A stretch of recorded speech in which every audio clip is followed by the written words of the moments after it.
महाराष्ट्रातील माझ्या बंधू भगिनींना जय श्री कृष्ण। उद्या श्रीकृष्ण जयंती आहे। मी तुम्हाला आजच शुभेच्छा देतो।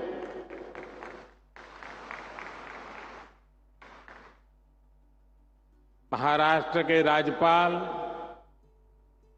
श्री सीपी राधाकृष्णन जी, मुख्यमंत्री श्रीमान एकनाथ शिंदे जी, केंद्रीय मंत्रिमंडल के मेरे साथी, देश के कृषि मंत्री, ग्रामीण विकास मंत्री श्रीमान शिवराज सिंह चौहान जी, इसी धरती के संतान, मंत्रिपरिषद के मेरे साथी प्रतापराव जाधव, केंद्र सरकार में हमारे मंत्री श्री चंद्रशेखर जी, इसी धरती की संतान बहन रक्षा खड़से जी, उप मुख्यमंत्री श्री अजित पवार जी, देवेंद्र फडणवीस जी, महाराष्ट्र सरकार के मंत्रीगण, सांसद और विधायकगण और विशाल संख्या में हमें आशीर्वाद देने के लिए आई हुई माताएं बहनें,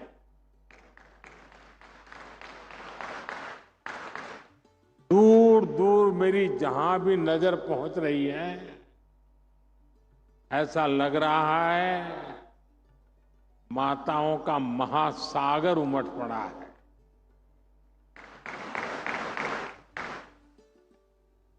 ये दृश्य अपने आप में सुकून देता है। अपनी बात शुरू करने से पहले मैं नेपाल बस हादसे को लेकर अपनी पीड़ा व्यक्त करना चाहता हूं। इस हादसे में हमने महाराष्ट्र के जलगांव के अनेक साथियों को खोया है। मैं सभी पीड़ित परिवारों के प्रति संवेदना व्यक्त करता हूं। जैसे ही ये हादसा हुआ, भारत सरकार ने तुरंत नेपाल सरकार से संपर्क किया।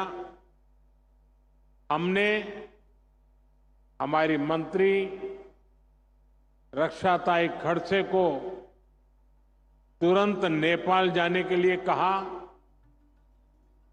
हमारे जो परिजन नहीं रहे, उनके पार्थिव शरीर को हम वायुसेना के विशेष विमान से वापस लाए हैं। जो घायल है उनका अच्छे से इलाज चल रहा है। मैं उनके जल्द स्वस्थ होने की कामना करता हूं। मैं सभी पीड़ितों को विश्वास दिलाता हूं कि उन्हें केंद्र और राज्य सरकार की ओर से पूरी मदद दी जाएगी। साथियों, आज लखपति दीदी का ये महासम्मेलन हो रहा है। मेरी सभी लाड़की बहन यहां बड़ी संख्या में उपस्थित है। आज यहां से देश भर के लाखों सखी मंडलों के लिए 6,000 करोड़ रुपए से अधिक की राशि जारी की गई है। लाखों बचत गटांशी जोडल्या गेलेल्या महाराष्ट्रातील आमच्या भगिनींना सुद्धा कोट्यवधी रुपयाची मदत मिळाली आहे.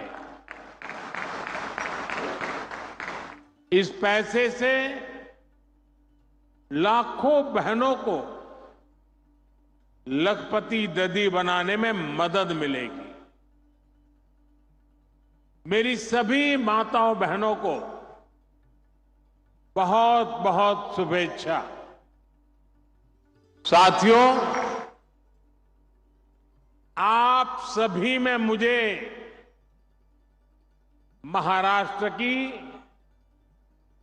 गौरवशाली संस्कृति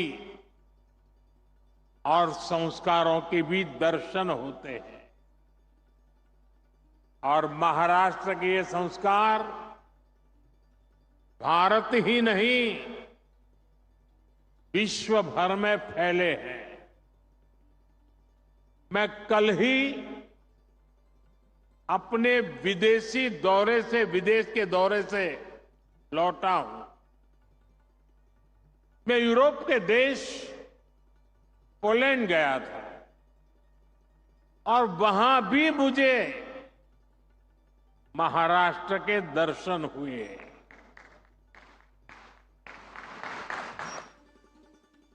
महाराष्ट्र की संस्कृति, यहां के संस्कारों के दर्शन हुए. पोलैंड के लोग महाराष्ट्र के लोगों का बहुत सम्मान करते हैं. यहां बैठकर के आप इसकी कल्पना नहीं कर सकते. वहां की राजधानी में एक कोल्हापुर मेमोरियल है.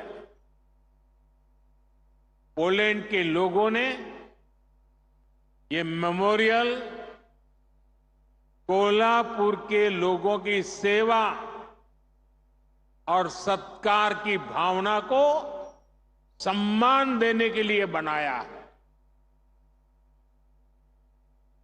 आप में से कुछ लोगों को पता होगा, दूसरे विश्व युद्ध के दौरान पोलैंड की हजारों माताओं और बच्चों को कोल्हापुर के राज परिवार ने शरण दी थी.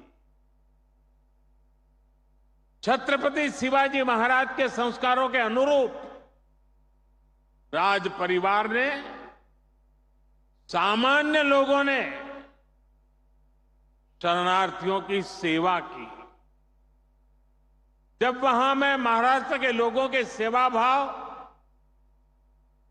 मानवता प्रेम की प्रशंसा सुन रहा था तो मेरा माथा गर्व से ऊंचा हो रहा था. हमें ऐसे ही महाराष्ट्र का विकास करके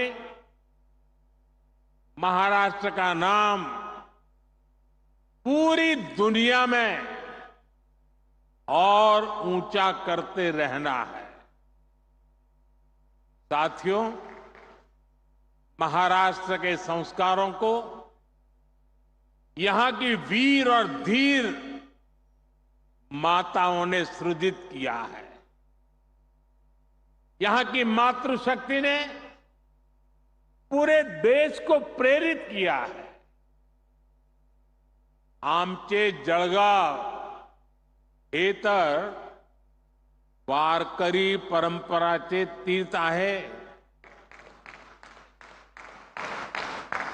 महान संत मुक्ताईची ही भूमि आहे. उनकी साधना, उनका तप आज की पीढ़ी के लिए भी प्रेरणा है. बहिणाबाई की कविताएं आज भी समाज को रूढ़ियों से बाहर निकल सोचने के लिए मजबूर करती. महाराष्ट्र का कोई भी कोना हो, इतिहास का कोई भी कालखंड हो, मातृशक्ति का योगदान अप्रतिम रहा है। छत्रपति शिवाजी महाराज के जीवन को किसने दिशा दी? ये काम माता जिजाऊ ने किया। जब समाज में बेटियों की शिक्षा, बेटियों के कामकाज को महत्व नहीं दिया जाता था, तब सावित्रीबाई फूले आगे आई। यानी भारत की मातृशक्ति ने हमेशा समाज और राष्ट्र के भविष्य को बनाने में बहुत बड़ा योगदान दिया है। और आज जब हमारा देश विकसित बनने के लिए मेहनत कर रहा है, तो फिर से हमारी मातृशक्ति आगे आ रही है। मैं अपने सामने देख रहा हूं, महाराष्ट्र के आप सभी बहनें कितना अच्छा काम कर रही है। तुमच्या सगळ्यामध्ये मी राजमाता जिजाऊ आणि सावित्रीबाई फुलेची छाप पाहतो। साथियों, जब मैं लोकसभा चुनाव के दौरान आपके बीच आया था, तब मैंने कहा था कि हमें 3 करोड़ बहनों को लखपति दीदी बनाना है। यानी 3 करोड़ ऐसी बहनें और जो सेल्फ हेल्प ग्रुप में काम करती है, जिनकी 1 साल की कमाई 1 लाख रुपए से अधिक होगी। बीते 10 वर्षों में 1 करोड़ लखपति दीदी बनी और बीते 2 महीने में, सिर्फ 2 महीने में 11 लाख और लखपति दीदी उसमें जुड़ गई, नई बन गई। यात सुद्धा 1 लाख नवीन लखपती दीदी याच आपल्या महाराष्ट्रात तयार झाल्या आहेत। इसमें यहां की महायुति की सरकार ने भी बहुत मेहनत की है। एकनाथ जी, देवेंद्र जी और अजित दादा की पूरी टीम माताओं बहनों को सशक्त करने में जुटी हुई। महाराष्ट्र में माताओं बहनों के लिए, नौजवानों के लिए, किसानों के लिए एक से बढ़कर एक स्कीम्स, नई नई योजनाएं चलाई जा रही। साथियों, लखपति दीदी बनाने का ये अभियान सिर्फ बहनों बेटियों की कमाई बढ़ाने का अभियान है, इतना नहीं है। ये पूरे परिवार को, आने वाली पीढ़ियों को सशक्त करने का एक महाअभियान है। ये गांव के पूरे अर्थतंत्र को बदल रही है। यहां इस मैदान में मौजूद हर बहन बेटी अच्छी तरह जानती है कि जब वो कमाने लगती है तो कैसे उसका अधिकार बढ़ जाता है, घर परिवार में उसका सम्मान बढ़ जाता है। जब किसी बहन की कमाई बढ़ती है तो परिवार के पास खर्चने के लिए पैसे भी ज्यादा जुड़ते हैं। यानी एक बहन का भी लखपति दीदी बनना पूरे परिवार का भाग्य बदल रहा है। यहां आने से पहले मैं देश के अलग अलग कोने से आई हुई ऐसी बहनों के अनुभव सुन रहा था। सभी लखपति दीदियों के जो आत्मविश्वास था, और मैं कहता तो लखपति दीदी हूं, लेकिन उसमें सब कोई 2 लाख कमाने वाले थे, कोई 3 लाख वाले थे, कोई 8 लाख वाले भी थे। और ये पिछले कुछ ही महीनों में उन्होंने कमाल करके दिखाई है। साथियों, आज आप हर तरफ सुनते हैं कि भारत दुनिया की तीसरी सबसे बड़ी आर्थिक ताकत बनने जा रहा है। इसमें हमारी बहनों बेटियों की भूमिका बहुत बड़ी है। लेकिन कुछ साल पहले तक ये स्थिति नहीं थी।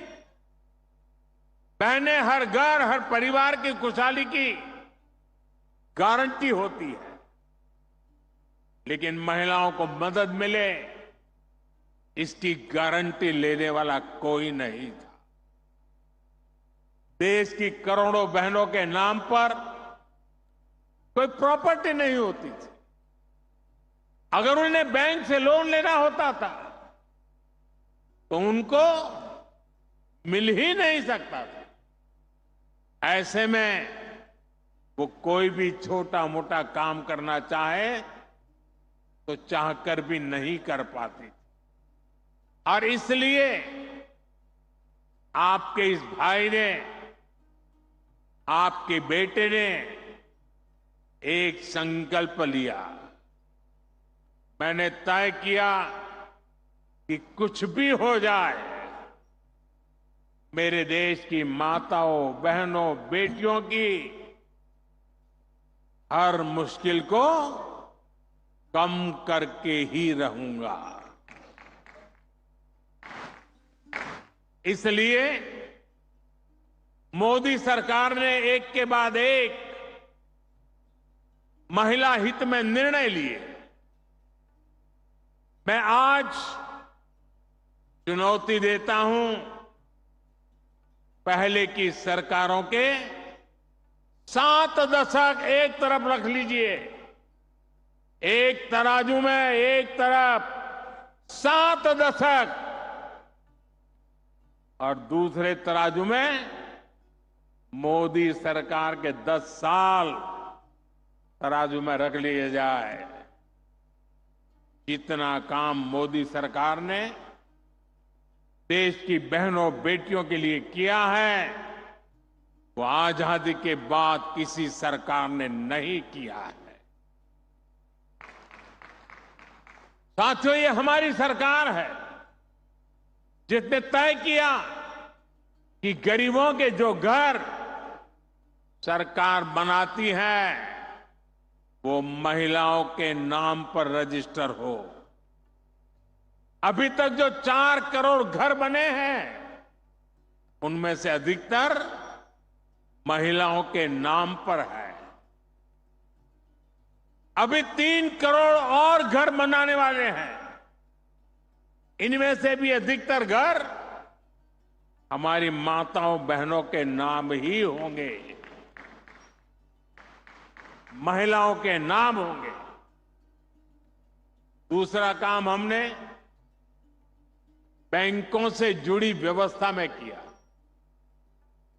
पहले जनधन खाते खोले तो सबसे ज्यादा बहनों के खाते खुले। फिर मुद्रा योजना शुरू की। हमने बैंकों को कहा कि आप बिना गारंटी के लोन दो, और अगर गारंटी चाहिए तो मोदी मौजूद है। इस योजना की करीब 70% लाभार्थी माताएं बहनें हैं। देश में कुछ लोग थे वो कहते थे कि महिलाओं को ऐसे लोन मत दो, डूब जाएगा, इसमें रिस्क है। लेकिन मेरी सोच अलग थी। मुझे आप पर, अपनी मातृशक्ति पर, उनकी ईमानदारी पर, उनके कर्तृत्व पर पूरा भरोसा है। माताओं बहनों ने मेहनत की और ईमानदारी से लोन भी लौटाए। अब तो मुद्रा ऋण की सीमा हमने 20 लाख कर दी है। हमने रेहड़ी फुटपाथ पर काम करने वालों के लिए भी स्वनिधि योजना चलाई। इसमें भी बिना गारंटी का ऋण दिया जा रहा है। इसका भी बहुत बड़ा फायदा हमारी बहनों को, हमारी बेटियों को हो रहा है। हमारे विश्वकर्मा परिवार जो हस्तकला का काम करते हैं, इसमें भी बड़ी संख्या में हमारी बहनें जुड़ी हैं। उनकी गारंटी भी हमारी सरकार ने ली है। साथियों, पहले जब मैं सखी मंडलों की बात करता था, महिला सेल्फ हेल्प ग्रुप की बात करता था, तो बहुत कम लोग थे जो ये देख पाते थे कि इसका महत्व क्या है। आज देखिए, ये भारत के अर्थतंत्र की एक बहुत बड़ी शक्ति बनती जा रही है। गांव-गांव में, दूर सुदूर आदिवासी क्षेत्रों में सखी मंडलों से जो परिवर्तन आ रहे हैं, वो सबके सामने है। 10 साल में यह आंकड़ा भी बहुत बड़ा है। 10 साल में 10 करोड़ बहनें इस अभियान से जुड़ चुकी हैं। और हमने इनको भी बैंकों से जोड़ा है। हमने उन्हें बैंकों से आसान और सस्ता ऋण दिया है। मैं आपको आंकड़ा देता हूं, और ये सुनकर के आप जरूर चौंक जाएंगे और आपको शायद मन में गुस्सा भी आएगा। क्या मेरा देश पहले ऐसे भी चलता था क्या? साल 2014 तक, साल 2014 तक 25,000 करोड़ रुपए से भी कम, 25,000 करोड़ रुपए से भी कम बैंक लोन सखी मंडलों को मिला था। 2014 से पहले 25,000 करोड़ से भी कम। याद रखिए, ये मैं उन महिला सेल्फ हेल्प ग्रुप की बात करता हूं। सिर्फ 25,000 करोड़, जबकि पिछले 10 सालों में करीब 9 लाख करोड़ रुपए की मदद दी गई है।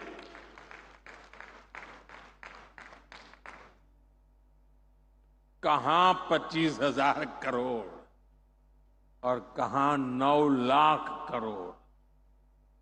इतना ही नहीं, सरकार जो सीधी मदद देती है, उसमें भी लगभग 30 गुना की बढ़ोतरी की गई है। इसका परिणाम यह आया है कि आज गांव की हमारी बहनें अपनी आय भी बढ़ा रही है और देश को मजबूत भी बना रही है। और मैं फिर से कहता हूं, ये तो अभी ट्रेलर है।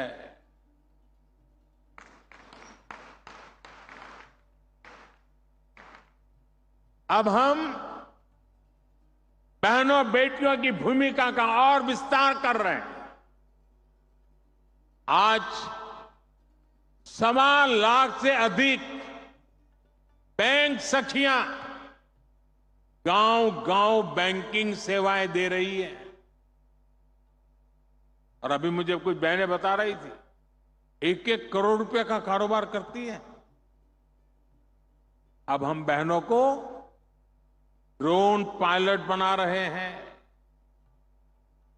हम बहनों के समूहों को लाखों रुपए का ड्रोन दे रहे हैं ताकि वे ड्रोन से आधुनिक खेती करने में किसानों की मदद कर पाए।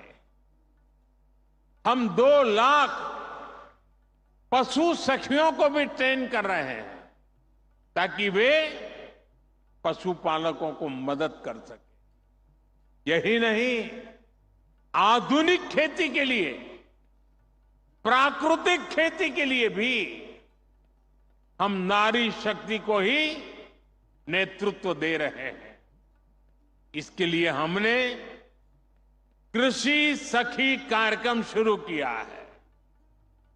ऐसी लाखों कृषि सखियां आने वाले समय में देश के गांव-गांव में हम बनाने के लिए आगे बढ़ रहे हैं। इन सभी अभियानों से बेटियों को रोजगार भी मिलेगा, उनका आत्मविश्वास भी बढ़ेगा और बेटियों के सामर्थ्य को लेकर समाज में भी एक नई सोच का निर्माण होगा।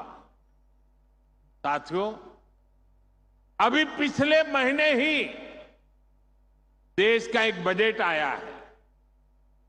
इसमें माताओं, बहनों, बेटियों से जुड़ी योजनाओं के लिए 3 लाख करोड़ रुपए रखे गए हैं।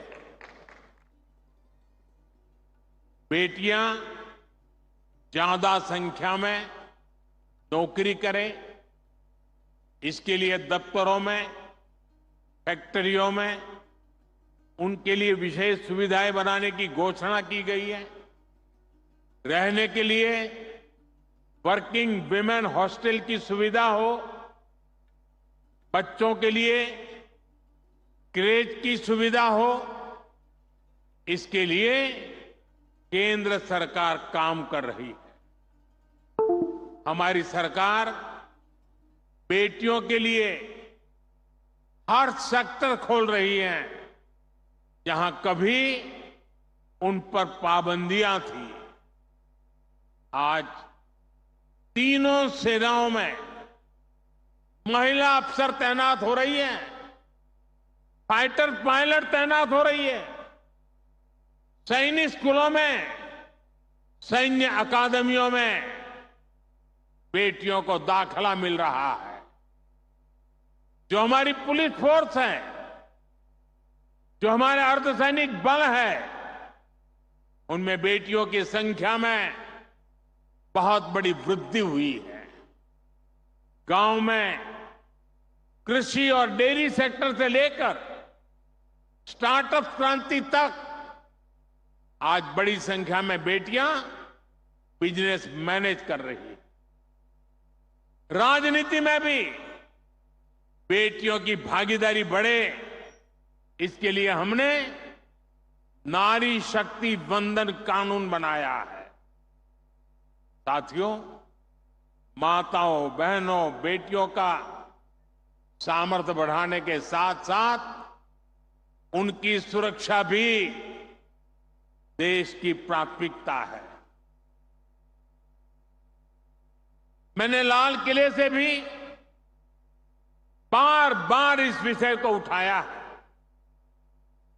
आज देश का कोई भी राज्य हो, अपनी बहनों बेटियों की पीड़ा को, उनके गुस्से को मैं समझ रहा हूं। मैं एक बार फिर देश के हर राजनीतिक दल से कहूंगा, हर राज्य सरकार से कहूंगा कि महिलाओं के खिलाफ अपराध अक्षम्य पाप है। दोषी कोई भी हो, वो बचना नहीं चाहिए। उसको किसी भी रूप में मदद करने वाले बचने नहीं चाहिए। अस्पताल हो, स्कूल हो, दफ्तर हो या फिर पुलिस व्यवस्था, जिस भी स्तर पर लापरवाही होती है, सबका हिसाब होना चाहिए। ऊपर से नीचे तक मैसेज एकदम साफ जाना चाहिए। ये पाप अक्षम्य है। अरे सरकारें आती रहेगी, जाती रहेगी, लेकिन जीवन की रक्षा और नारी गरिमा की रक्षा इस समाज के रूप में भी और सरकार के रूप में भी हम सबका बड़ा दायित्व है। साथियों, महिलाओं पर अत्याचार करने वालों को कड़ी से कड़ी सजा देने के लिए हमारी सरकार कानूनों को भी लगातार सख्त कर रही है। आज इतनी बड़ी संख्या में देश की बहनों बेटियां यहां है, तो इसलिए मैं विशेष तौर पर आपको बताना चाहता हूं। पहले शिकायत आती थी कि समय पर एफआईआर नहीं होती, सुनवाई नहीं होती, मुकदमों में देर बहुत लगती है। ऐसी अनेक अड़चनों को हमने भारतीय न्याय संहिता में दूर कर दिया है। इसमें एक पूरा चैप्टर महिलाओं और बच्चों के साथ होने वाले अत्याचार के संबंध में बनाया गया है। अगर पीड़ित महिलाओं को थाने नहीं जाना है तो वो घर बैठे एफआईआर दर्ज करा सकती है।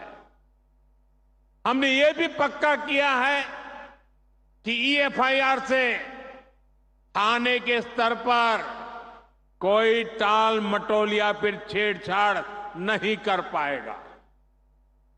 इससे तेजी से जांच करने और दोषियों को कड़ी सजा मिलने में भी मदद मिलेगी। साथियों, नए कानूनों में नाबालिगों से हुए यौन अपराधों पर फांसी और उम्र कैद की सजा का प्रावधान किया गया है। बेटियों के साथ शादी के नाम पर भी धोखे के कई मामले आते रहे। पहले इसके लिए कोई स्पष्ट कानून नहीं था। अब भारतीय न्याय संहिता में शादी के झूठे वादों और छल को भी साफ साफ परिभाषित किया गया है। मैं आपको विश्वास दिलाता हूं, केंद्र सरकार महिलाओं के खिलाफ अत्याचार रोकने के लिए हर तरीके से राज्य सरकारों के साथ है। हमें भारत के समाज से इस पाप की मानसिकता को मिटाकर ही रुकना होगा। इसलिए साथियों, आज भारत विकसित होने के रास्ते पर आगे बढ़ रहा है और उसमें महाराष्ट्र की बहुत बड़ी भूमिका है। महाराष्ट्र विकसित भारत का एक चमकता सितारा है। महाराष्ट्र दुनिया भर के निवेशकों के लिए आकर्षण का केंद्र बनता जा रहा है। महाराष्ट्र का भविष्य ज्यादा से ज्यादा निवेश में है, नौकरी के नए अवसरों में है। आणि महायुतीचे सरकार म्हणजे गुंतवणूक आणि नौकरीची गारंटी आहे। महाराष्ट्र को आने वाले कई वर्षों तक महायुति की स्थिर सरकार की जरूरत है। महाराष्ट्र को महायुति की ऐसी सरकार की जरूरत है जहां उद्योगों को प्रोत्साहित कर सके। महाराष्ट्र में ऐसी सरकार की जरूरत है जो नौजवानों की पढ़ाई, कौशल और नौकरी पर बदल दे सके। मुझे पूरा भरोसा है कि महाराष्ट्र की स्थिरता और समृद्धि के लिए यहां की माताएं बहनें आगे बढ़कर मेरा साथ देगी। मुझे आप बहनों पर पूरा भरोसा है। एक बार फिर महाराष्ट्र की युति सरकार के कामों को भारत सरकार की तरफ से हर प्रकार की मदद का आश्वासन देते हुए आप सबको बहुत बहुत शुभकामनाएं देता हूं। मेरे साथ बोलिए, भारत माता की। दोनों हाथ ऊपर करके, मुट्ठी बंद करके पूरी ताकत से बोलिए, भारत माता की, भारत माता की, भारत माता की, भारत माता की, भारत माता की। बहुत बहुत धन्यवाद।